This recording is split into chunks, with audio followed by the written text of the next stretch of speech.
Ladies and gentlemen, you are listening to Life Well Lived by Amabala Stephen. It's an engaging and enlightening talk show on life, relationships, and the business of life. Grab a cup of juice and just chill. Life Well Lived by Amabala Stephen. Live life. Live fully. Hi, welcome to Life Well Lived by Amabala Stephen. My name is Amabala Stephen. And I want to tell you, if you missed some of my episodes, you can search online for Life Well Lived by Amabala Stephen on iTunes, on iRadio, on podcast addicts, on Google Podcasts, and iTunes, and so many others. Just sit back, relax, and have a worthwhile listening experience on the go. On today's show, I want to be talking about relationships. You and I know that relationship is life, and life is relationship. But nonetheless, I want to talk about intercultural relationships. Now, this is a topic I want to learn more about, and I have a guest on today's show who's going to shred this topic to pieces, I bet you. She's a relationship coach, and she's also a body. Now I have Casey Çiftçi on the show today. Welcome with me on Live Well Lived by Amabala Stephen, Casey Çiftçi. Thank you so much. Thanks for having me. This is exciting to be here chatting with you. All right. Thank you so much for coming on the show today. Yeah, it's a pleasure. So can we meet Karen, Casey, for short? Absolutely. All right. Yes. Right. I am the founder of a company called Borderless Stories. And at that company, I work with people, especially like mostly women who are in intercultural or international relationships.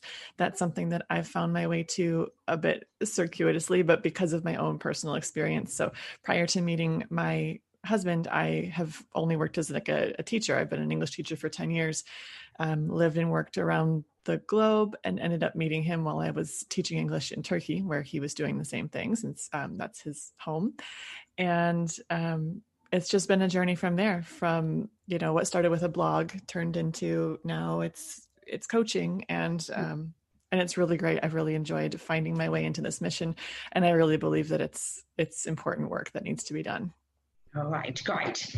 Now, what brings two people together? Is it based on love or chemistry?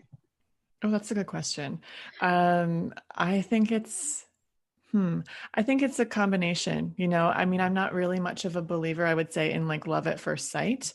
I think that there can be attraction at first sight, but I don't know, in my experience at least, when I look back at any person that I was attracted to at first sight, apart from the one that I'm now married to, I'm glad that none of those turned into anything, right? I'm all kind of like, ooh, that would have been a mistake. Ooh, that would have been a mistake. So while I trust myself and I trust, you know, I value intuition, like you and I were talking about before we started recording, listening to intuition is so important. That doesn't mean I trust my hormones. And I think that's a lot of what it is when we're like, ooh, that person, it's like, is it your intuition or is it just your hormones? Yeah. Oh, great. So can we talk about chemistry and deep connection, right? I know it's very important. So which should be considered in a relationship? Now I want us to talk about chemistry and deep connection.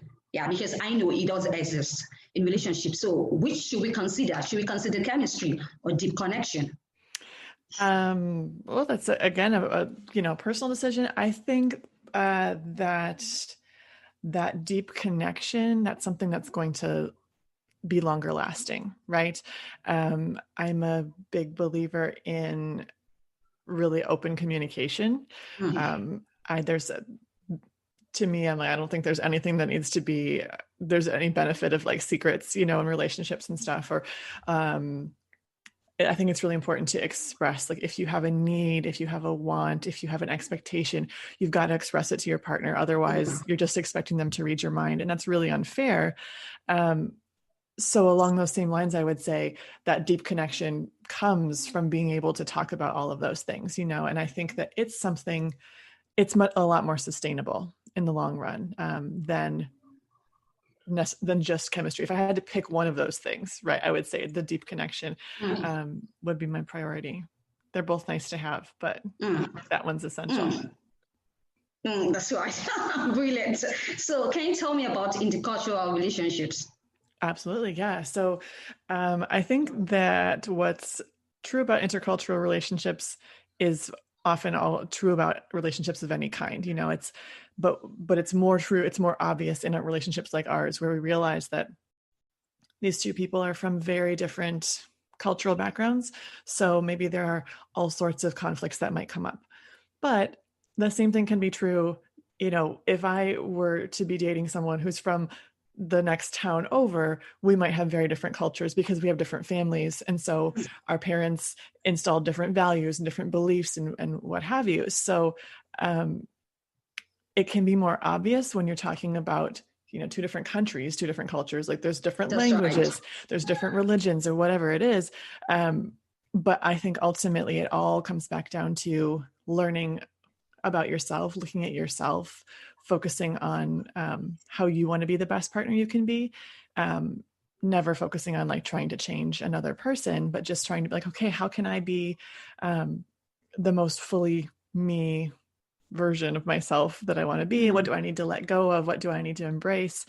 And trusting that intuition there, I would say. Okay, so do you want to tell me now that the disadvantage of intercultural relationships far outweighs the advantage, or the flip side?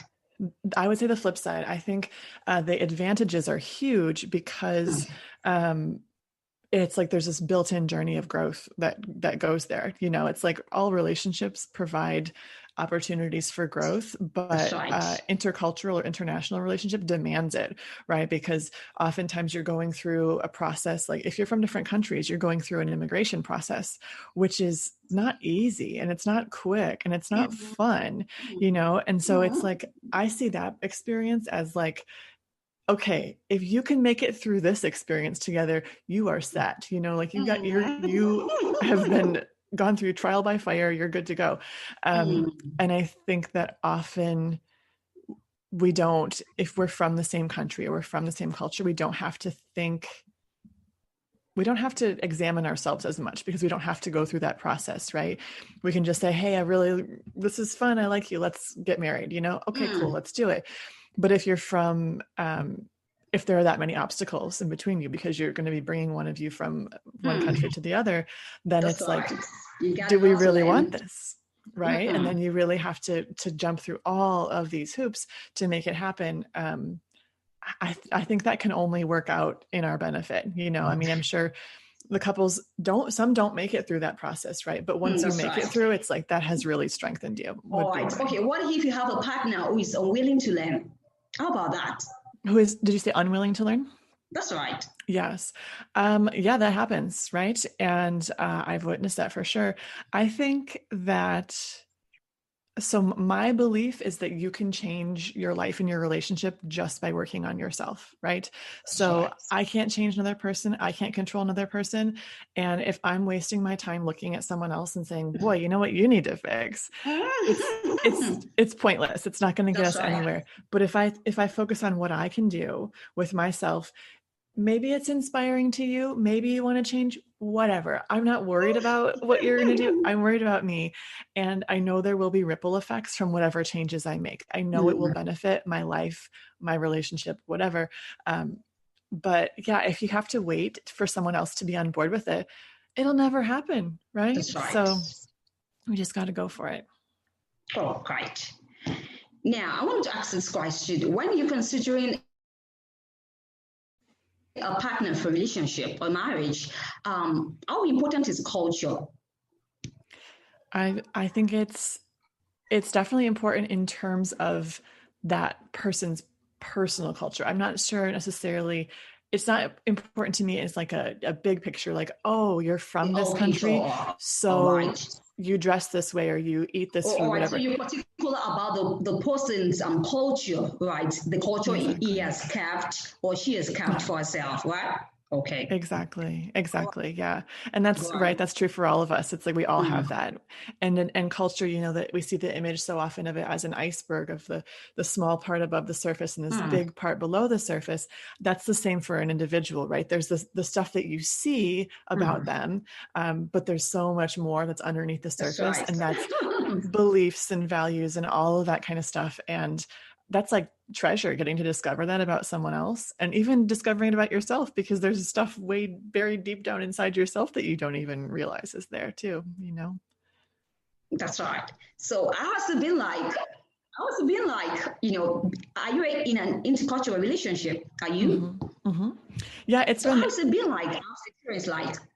it's been great. It's been such an education. I mean, it's like there's nothing I could compare it to, really. You know, it was a surprise. It was never my intention to, pick up a partner while I was traveling around the world and stuff. But we understand each other very well, and we also have richly benefited from getting exposed to each other's cultures, so we're living in the US now. So what my husband has had the opportunity to do while we're here has been incredible for him. And the converse, we were together for 2 years in Turkey before, that's right, before we came to the US, and it's just like it's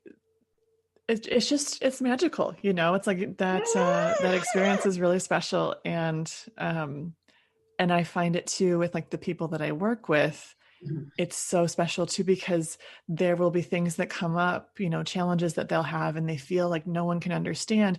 And then they say it out loud to me, and I'm like, yeah, I understand, and it's okay. There's nothing wrong with you for experiencing that or feeling that way or whatever it is. I just think that's such an important thing in life. So all right. So why didn't you settle down in Turkey? Why did you choose US? Are you comfortable in US sorry. and in Turkey? I lost you for a second. Yeah. Your hobby now are living in US, right? Yeah. So are you comfortable in US? Right. Are you comfortable in US than in Turkey? It's different, right? So I'm certainly, it's a lot easier for me to communicate when I'm in the US than in Turkey. My English is definitely way better than my Turkish. But no, I mean, we both really miss the city that we lived in Turkey too. So it's not something that like, often when you come to the US, I don't know if you've had the same experience, but people are kind of like, oh, you must be so glad to be here. You must be so relieved to be here. And it's like, well, we haven't left some place that we hate. We left a place that we love, full of people that we love, a place that we still love, So it's, I think that's an important thing to remember for, for people here in the US, especially. It's like, yeah, we can be happy to be here and still love another place as well, Nice one. Now let's talk about self-improvement. Okay. Right. I know it's one of your hot topics. So how important is this to a healthy relationship? I think it's huge, right? I think there's something important that goes along with it. That's kind of like, one thing I like to say is like, you shouldn't go into a relationship. We all know this, right? You shouldn't go in a relationship expecting to change the other person. But I think the opposite is true, that you shouldn't expect your partner not to change. You should be prepared to love them as they change, because ideally we're all going to keep learning and growing and evolving and changing. And you don't want to be the one who's looking at your partner and going, well, why are you different now? Why aren't you the way you used to be? You were more fun before, whatever it is, So I think setting that kind of expectation with each other of kind of like, I'm going to still support you no matter, what new hobbies you get or what ways your beliefs change or evolve or whatever it is, that creates so much freedom for us as individuals then to be like, all right, well, what do I want to do? How do I want to improve? How do I want to grow? And I think that's huge. I think for me personally, it's been the most transformative relationship of my life, of course. And I love that constant, like, what can I learn now? How can I grow now? I'm kind of always looking for what's the next thing, Room for personal development and self-improvement. It's very important, because when you change, you see the effect in the life of others too. Absolutely. It begins with us. Brilliant. It's been really marvelous, Steven. I've been having a really brilliant discussion with a relationship coach, Casey Çormick. Now, I want to ask this question again. So I want us to talk about conflicts and conflict resolution. Yes. I think that's huge. I think that's a really important thing to know how to do conflict well. And I think we don't always know that. It's not like a skill that we learn, right? We don't, in school, they don't sit you down and say like, hey, so when you have a disagreement with someone, this is what you should do. But you observe, your parents or other family members have conflicts. And so that's like family culture, right? That gets ingrained in you. You're like, well, I saw my parents argue this way, and you saw your parents argue this way. And so now we both are going to take these two things that we know, and we're going to try and argue with each other. And it might not be the same. So it might not go very well. So what I find important in that, so I wrote a book this year, and one thing that I published in there was this framework for navigating a conflict. And I think it's really short and sweet, and I really like it because it's about that iceberg metaphor again. And what you do with that is like you have your own personal iceberg there. So the first step is that you detect that there's a reaction happening in yourself. You detect that you're about to be like, hey, you're wrong. I don't like what you're doing there. And then you like shut it down. You ignore that. You don't focus on your partner. You focus on yourself. You like put on the blinders there. I'm not going to look at what they're doing. It doesn't matter what they're doing. I don't need to worry about what he's doing wrong. I need to look at myself and say, why am I about to react this way? And then there's a diving down next to your own iceberg and investigating, going, okay, why is it that I'm feeling this way? What has been, triggered here? What button has been pushed? What am I remembering that's making me want to respond, react this way? Okay, now I've got an idea. Now I can come back up. Now I can express that. And I think it doesn't have to be a long process, right? It doesn't have to be like, I'm going to take 3 hours and do this. But even just taking that like 30 seconds to pause before you just say, why do you always like this? Or why do you always do this thing? Pause and go, okay, this isn't like an absolute, on and off switch, right and wrong. This is two people's interpretation of an event. And so how is it that I know mine is right and this other person's is wrong? I don't know that.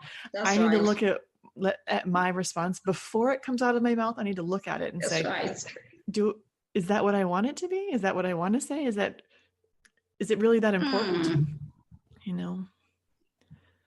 I think it's helpful. Right. Oh, that's important. Thank you so much for that. Yeah. Now, if there's a constant disagreement in a relationship, which often happens, it's something we can't control sometimes. Does it signal a red flag?